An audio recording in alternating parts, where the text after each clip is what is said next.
Hamıya salam dostlar, bu mənim Valit və bəlkə də videonun altında Temu gördü, sözünü dediniz ki, bəsdir Valit, bəsdir. Axı sən hər zaman pisləyirsən Temunu. Mən hər zaman Temudan nəsə alandan sonra özümü qınayıram, amma digər ki, özümdən bacarmam. Yenə də girirəm və yenə alıram. Baxın, misal üçün bəzi şeyləri deyim sizə. Bax, bir dənə adım. Bu məndə notebook'un korpusuna bağlanan MagSafe ilə təchiz olunmuş bir tutacaqda. Gördüyünüz kimi heç upakovkasını demək olar ki açmamışam. Baxdım, gördüm ki, mən bunu neyirəm, əlavə korpusa nəsə yapışdırıram notebooka və o orada başlayacaq boşalmağa, oynaya bilər orada və s. Axır əlavə bir yükdür notebooka. Bu lazımsız oldu. Nə bilim, sonra bu naqilsiz şarj idi. Videoda yaxşı görsənirdi o məhsulun videosunda. Amma digər ki, taxanda gördüm ki, əvvəl işləyir, sonra işləmir, gah işləyir, gah işləmir, gah işığı yanır, gah yanmır. Özü təbii ki, zəif enerji verir deyə atdım qırağa, demək ki, istifadə edirəm.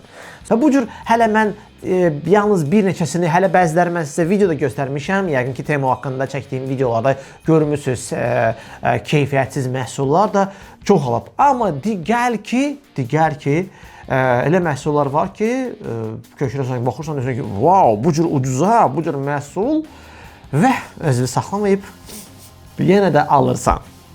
Onlardan daha birisini bugün mən sizə göstərirəm. Bu foto, video kameradır. Özdə, bax, bu cür ucuz qiymətə. Təsəvvür edirsiniz, çox mikro bir kameradır və bu kamera hər şey bacarır. Həm şəkil çəkir, həm video çəkir, həm də adamın açarına belə taxıla bilir. Təsəvvür edirsiniz, memory karta yazır və s. axı. Nəysə, gəlin açaq və baxaq bu nə kameradır. Bu biraz klassik köhnə fotoaparatları, yəni o 2000-ci illərdə, 90-larda olan bu sabunqabı fotoaparatları xatırladan bir dizaynda hazırlanıb. Amma tam rəqəmsaldır təbii ki və bax belə gördüyünüz kimi çox balacadır da. Yəni mənim əlim onsuz da balacadır, amma mənim barmağım boydadır. Təsəvvür edin, barmağımdan da balaca bir şeydir. Yəni çox balaca. Bu da hətta açarlıq üçün də deməli zəncir də qoyublar içində. İstəyirsən açar, mən hətta yox, açar deyil bu. Bu açarlıq üçün dəmir və həmçinin zəncir də, yəni nə deyirlər ona? Yəqin ki, boynunu asmaq üçün, yəni belə bir şey də burada var. Nə deyim valla? Təbii ki, şarj kabeli, bu da Type-C-dir. Bu da pis deyil, yəni Type-C normalda, yəni indiki zamanda belə də olmalıdır. Müxtəlif dizaynlarda var, yenə də götürüblər onu, əkişdiriblər Kodakdan.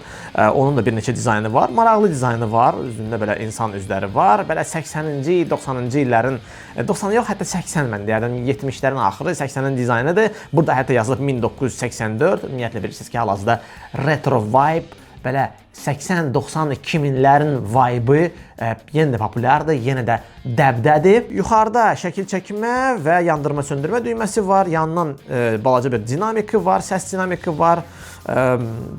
Bir tərəfdən hətta mikrofonu var.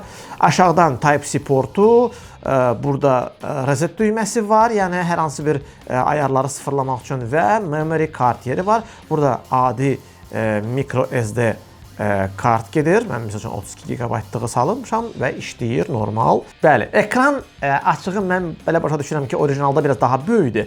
Bunda lap mikroskopikdir. Yəni burada da Temu variant gəlib sənə. Ekranı böyük eləyib, amma içində balaca ekranı yerləşdirib. Bu da belə tipik aldadıcı bir şeylərdəndir.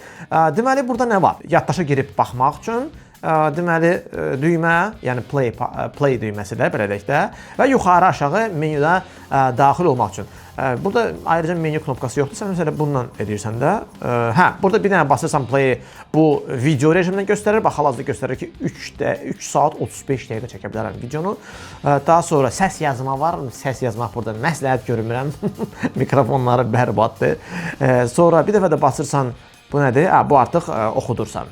Burada yazılmış, hətta mən bayaq test eləmişdim.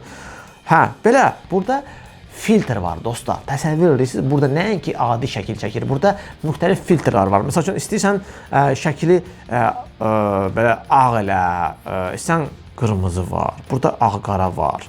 Burada sepia rejimi var. Biraz sarımtılı, sən yaşımtılı elə, sən göyümtül elə. Qırmızımtıl elə, purple rəngində elə, sonra negativ elə, əks inversiya rəngləri göstərsən. Yəni də burada çoxdur. Ekranda təbii ki, şeyləri də göstərir hamısını. Misal üçün özümü də çəkə bilərəm. Misal üçün bura. Gördünüz də yəqin ki flash yandı. Baxın. Burada flash yəni nəyisə işıqlandırmaq rolunu oynamır da. Burada flash sırf belə yəni çəkdi. Yəni belə balaca bir indikator kimi indikator rolunu oynayır. Ona görə də bu flashdan flash gözləməyin. Bu flash sadəcə olaraq amma səsi var. Belə küçük əməli boş səs qoyublar. Yəni o kameralarda olan səs var ha. Təsəvvür edin ki, köhnə Nokialar var idi ya. Oradakı ekranın 1/3-idir. Hətta ola bilər ki 4/1-idir. Bu qədər yəni balaca bir ekranı var.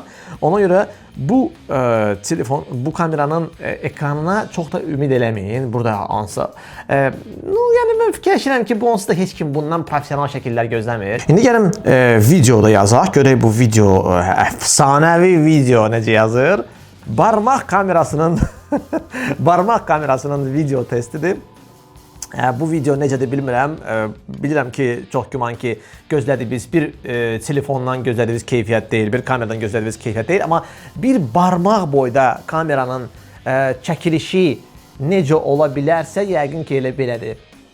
Necədir?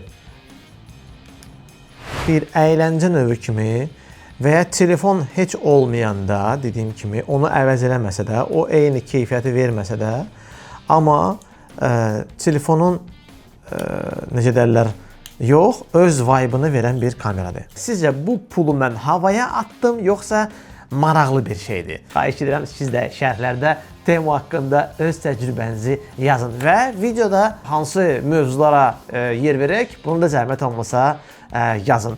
Poco yazmayın, çünki yeni Poco'lar çıxan kimi mütləq çalışacaq çəkək. Başqa hansı maraqlı texnoloji təcrübələr istəyirsiniz bizdən, yoxsa vlog tipli videolar istəyirsiniz bizdən, bunu da yazın, çünki qabaqdan yay gəlir. Bəlkə də vlog formatında da video çəkdik sizin üçün. Təklifləriniz varsa, buyurun, yazın və növbəti videolarda görüşərik.